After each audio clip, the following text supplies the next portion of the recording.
When I was 9, I was hit by the blast of an explosion while saving Sim and Scott. From that day onward, I have to rely on hearing aids to get by. Overwhelmed with guilt, she suggests we get engaged and swears to me with teary eyes, "Justin, I'll take care of you for the rest of my life." But at 18 years old, to satisfy a dare from the school heartthrob, she rips off my hearing aid and humiliates me in front of him and our classmates. Disgust fills her voice as she says, "You're nothing but a burden. I've been sick of you for a long time. I wish you died back then instead of being saved."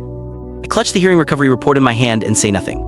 After that, I quietly change my college applications, bring my parents with me, and formally call off the engagement. And this is where our paths split. There's no reason for us to ever see each other again. "Justin, I really wish you'd never been saved when you were 9. You should have just been left to die." The moment Sim and Scott said that, the private room exploded with noise. "Holy shit, Sim, that's brutal. Next time, when Justin's hearing is fully fixed, you should lean right into his ear and say it again. I'm dying to see if he'll cry when he hears it. Bet he'd look all meek and pitiful like some goody two-shoes pretending to be innocent.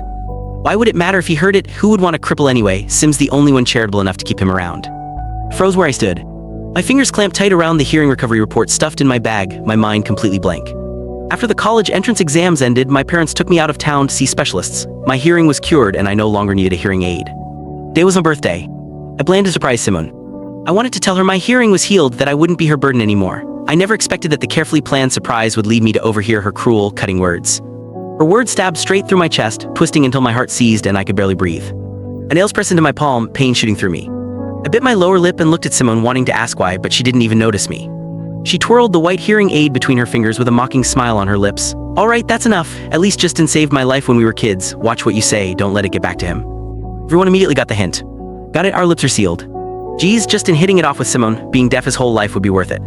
Another burst of laughter followed. All right, Justin's a good student, not like me. I can mess around with you guys, but don't take it too far." Ralph Justin walked over with a grin and announced, "Simone, you've passed my test. I believe you don't like Justin anymore. Let's go on a date tomorrow."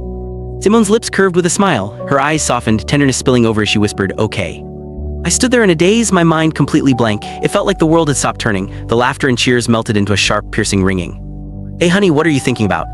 Before I could respond, Simone had slipped my hearing aid back on, a small smile playing at her lips. "So happy you can't think straight, huh?" It should have been a happy moment. My 18th birthday, a confession from the woman I liked, all witnessed by friends, just like something out of a teen romance show. But now, when I opened my mouth, my throat was so dry I couldn't say a single word. The others rushed to fill the silence. "Justin, Sim just took off your hearing aid and whispered a bunch of sweet stuff." We all got chills listening. Damn, I wish I had a childhood sweetheart too. "Not bad," Ralph said, slinging an arm around Simone's shoulder and lightly punching her. "You've got to be the lucky one to end up with Justin." I said nothing. My gaze slowly swept across everyone in the room.